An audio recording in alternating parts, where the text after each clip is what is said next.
By now, I'm sure you know that Donald Trump did not look too good at that New Year's event. He was not really walking in a steady fashion. You saw he's kind of carrying that leg in a heavy way. And we've seen that before. I mean, the photos of him at this New Year's event also, just not looking great. He's been posting today on social media that he's passed more cognitive exams. He's taken the Montreal cognitive exam again. Did he take it again? Is the doctor just keeps on telling him you keep passing it? I'm not sure why he's saying this today.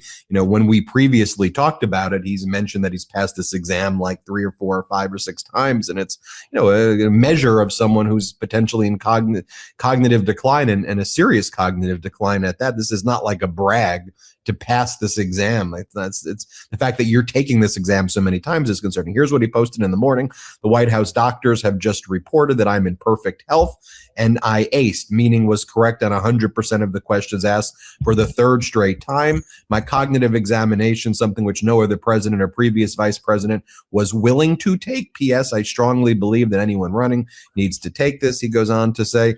But he goes, my White House doctors have just reported, as though this is some sort of breaking news that he was just told again. I mean, he said that he got this back in April. He said that he got this back in October. He said that he got this months before that. On the campaign, he talked about it. Towards the end of his first term, he kept on mentioning it. There is this term in medical literature called anosognosia, which is this denial of having dementia or denial of having Alzheimer's. Again, I don't know, but it is people with Alzheimer's don't say, hey, I've got Alzheimer's, I've got dementia, everybody, look at me. I thought this video was helpful of a social worker who does deal with people, whether they have Alzheimer's or dementia in serious decline. Let's just play it for a second. Frequently, the person with dementia doesn't know they have dementia. Their memory is fine. There is nothing wrong with their thinking. Everything is fine. What are you talking about? They are not even aware sometimes that they need physical help. No, I can do this by myself. I'm fine. And then when you insist, they get angry.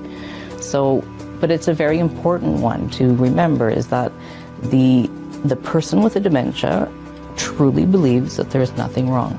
And yes, they do remember what they had for breakfast. And they certainly remember that they didn't have any breakfast, even though you were the one that gave them breakfast and they ate it all. And 50 minutes later, they're telling you, no, I didn't have breakfast.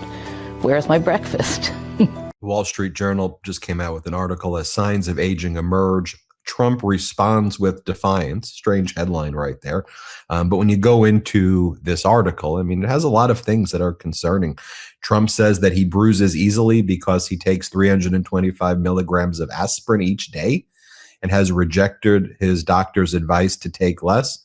They say aspirin is good for thinning out the blood. I want nice, thin blood pouring through my heart, not thick blood. I don't want that thick blood. Does that make sense, is what Donald Trump said to the Wall Street Journal. He also says that some of the reason you see these bandages on his hand is, this is a direct quote, he applies makeup to his hands after he gets whacked again by someone. I have makeup, and that's, easy to put on. It takes about 10 seconds. I put it on when I get whacked again by someone. When you get whacked again by someone, what does it even, you get whacked? He says that he's not sleeping on camera when we see him sleeping, but that's him blinking. Sometimes they catch the blink. He says that's just the blink they catch. Then in terms of his diet, they talk about him eating French fries, a McDonald's quarter pounder, hamburger, Big Mac, and filet of fish, all in one sitting. And there was another part here where Trump and his doctor in this journal article and then thereafter are saying that he didn't get an MRI, but he got a preventative CT scan of the abdominal area. Remember before they talked about advanced imaging and they said it was an MRI. I mean, we heard clips from Caroline Leavitt saying it's an MRI. Trump says it's an MRI, it's an MRI, it's an MRI. I got an MRI. Did you want me not to get the MRI? It's an MRI. People said, what part of the body? He goes, I don't know. But then they had a doctor's note that said abdominal advanced imaging. And now they're saying it's a CT scan. None of this is making sense to me. I want to bring in Dr. Vin Gupta, who leads MeidasHealth, about all of this new data and new information. Doctor, what do you make of this all? Well, Ben, we've been talking about this now for the last several weeks, and I was stunned that the president's physician, just top line, wasn't clear on the type of advanced image that he got. I mean, what is the point of having a physician, a personal physician to the president of the United States if you don't know the tests that that person, the president, is undergoing. So the fact that, and it's not hard in any way to confuse an MRI with a CT. These are very different modalities. One takes 45 minutes in some cases, the other takes 45 seconds. And so the fact that there's any confusion on the part of the president, much less his own physician, really flies in the face of what they keep talking about, which is radical transparency. When you and I had this conversation a few weeks ago on December the 1st, when they issued that memorandum, I remember feeling very strongly then, just release the actual report. We don't want the summarized, manicured note on their letterhead, because it was hard to trust that. And it proves that, actually the last 4 weeks, it proves out that we were right to question whether they're being totally transparent, because they got a CT and an MRI supposedly mixed up. On the substance of what was put in the Wall Street Journal report, a few things. One, it never made sense that they released the results of an MRI of your torso, arguing in the doctor's letter on December the 1st that somehow this is something you do for long-term prevention or health prevention as you age. That's not true. Yes, there's this fad of MRIs full body for those that can afford it. Fine, let's just leave that aside.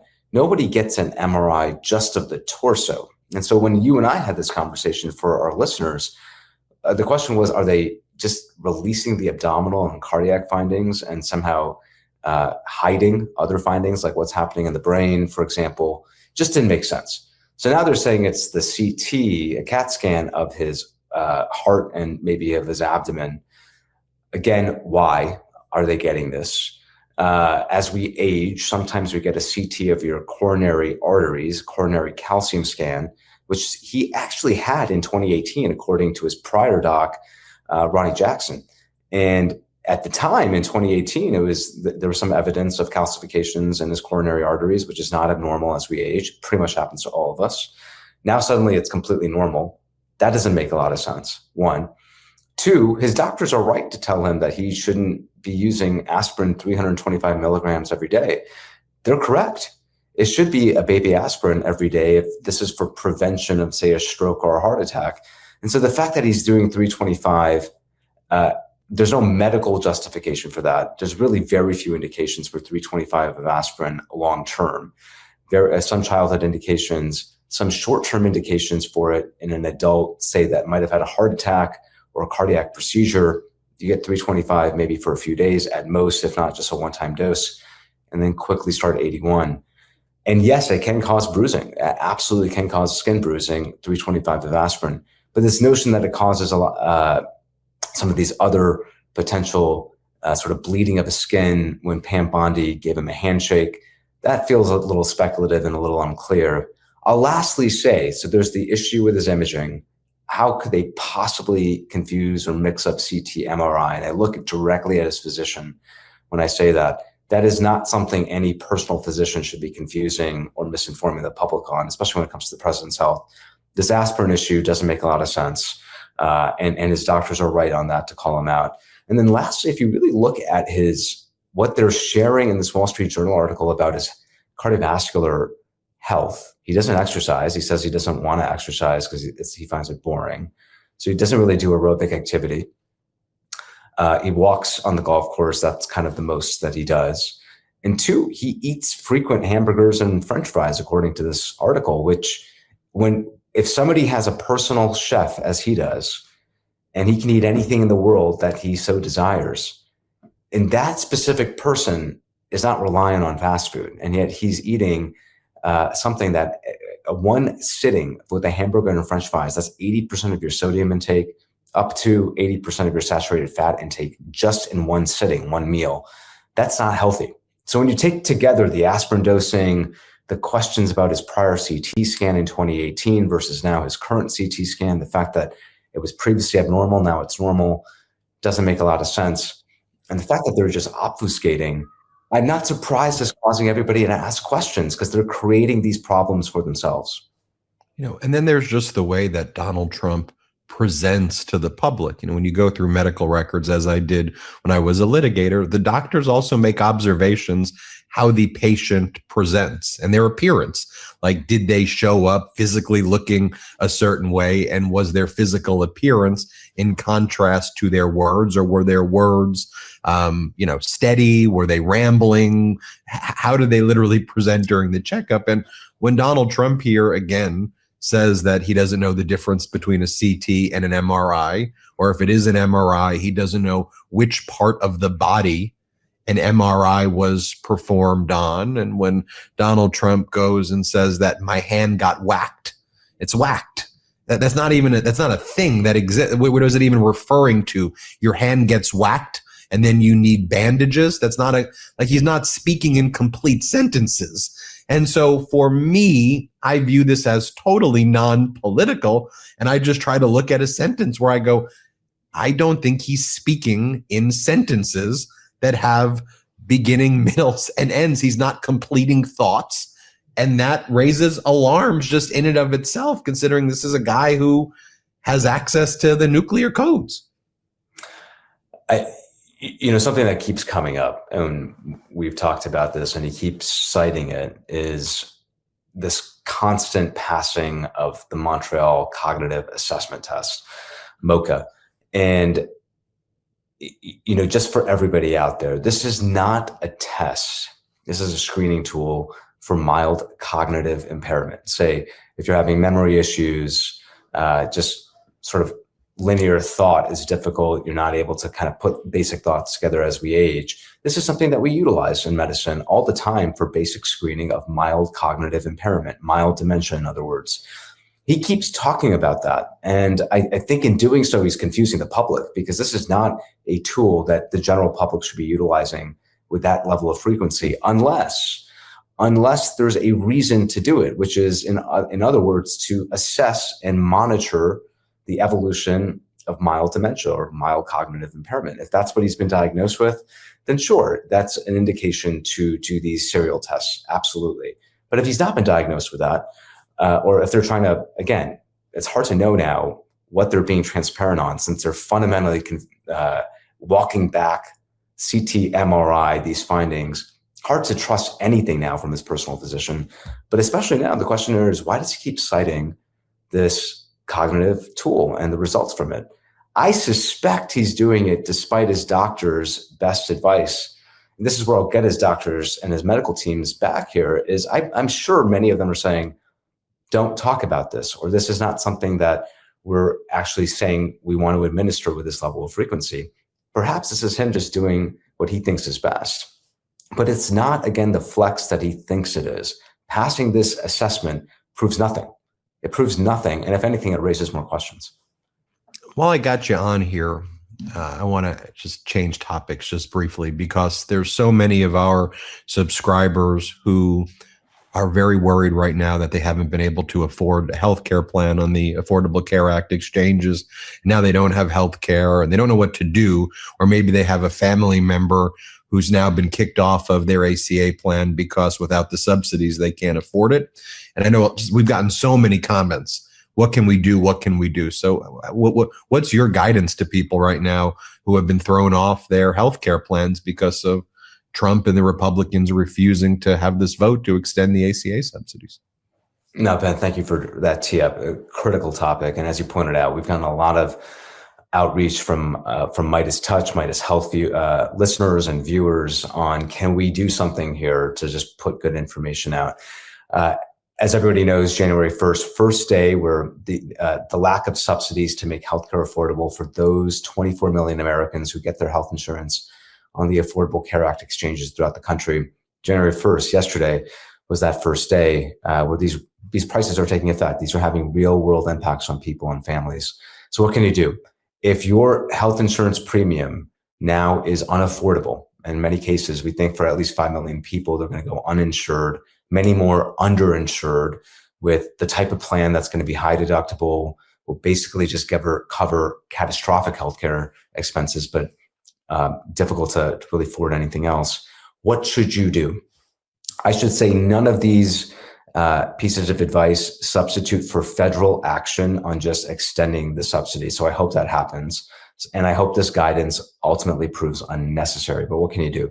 One, go to healthcare.gov. If you're in this situation with unaffordable healthcare premiums, you can still go to healthcare.gov. It might seem counterintuitive, but there's a special enrollment period where you can look and compare for so-called bronze level plans. These are plans that tend to be high deductible, are less generous in terms of what you can get, but the premiums tend to be lower.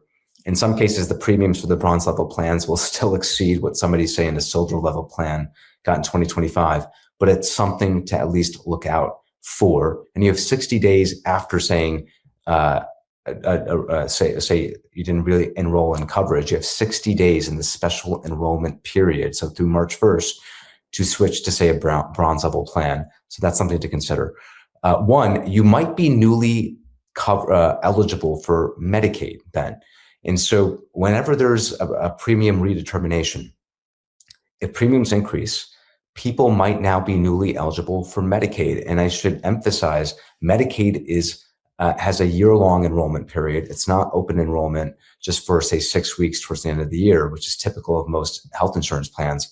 Medicaid, you can enroll at any point in the year. So something to keep in mind. Maybe you can actually qualify for Medicaid. A question to ask your physician, your clinic's social worker, if you don't know where to go, do you now qualify for Medicaid?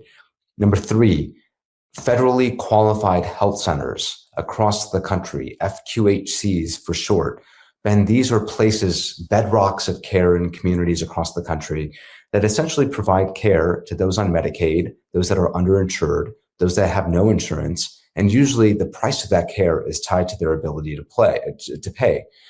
The price of that care is tied to their ability to pay. So if you haven't ever looked at an FQHC and you're in this position where their health insurance has become unaffordable, perhaps now is the time to look to your federally qualified healthcare center in your community. And there's usually one not far from where everybody that's listening to us is living. Go and consider that. And usually they tailor their fees to ability to pay. So something to look at. And lastly, medications. I get a lot of questions, Ben, from folks wondering, well, gosh, doc, I'm worried about my meds. What should I do about my meds? One thing you can do is ask to switch from a 30-day refill on your meds, your chronic meds, your inhalers, your blood pressure medications, your diabetes medications, to a 90-day. That tends to actually save money, going from 30 to 90. So you can do that. There's a lot of generic alternatives for branded inhalers. I'm a pulmonologist. Ask for a generic alternative. Ask your prescriber, your medical provider, can they prescribe a generic that might do the same medical benefit as a branded medication? And then usually, I look at cost plus drugs. I look at entities like Amazon Pharmacy. These entities, Walmart, now have cash pay options that don't utilize insurance spend for chronic medications that tend to actually be lower for medications than somebody's copay. So now actually circumnavigating around your insurance and just paying cash for your blood pressure medications, your diabetes medications, your asthma inhaler, frankly, in many cases through Mark Cuban's Cost Plus, Amazon Pharmacy, Walmart, other entities like this can save you money than applying your insurance. So something to consider. I think all very important practical advice. I mean, it's shameful that we're here where that advice has to be, given, but it's stuff that people can really take with them into the new year and implement in their day-to-day life. Dr. Vin Gupta, thanks for sharing all your knowledge. Thanks for leading MeidasHealth. We appreciate you. Thank you. And everybody hit subscribe here. Let's get to 6 million subscribers. Want to stay plugged in? Become a subscriber to our Substack at MeidasPlus.com. You'll get daily recaps from Ron Filipkowski, ad-free episodes of our podcast, and more exclusive content only available at MeidasPlus.com.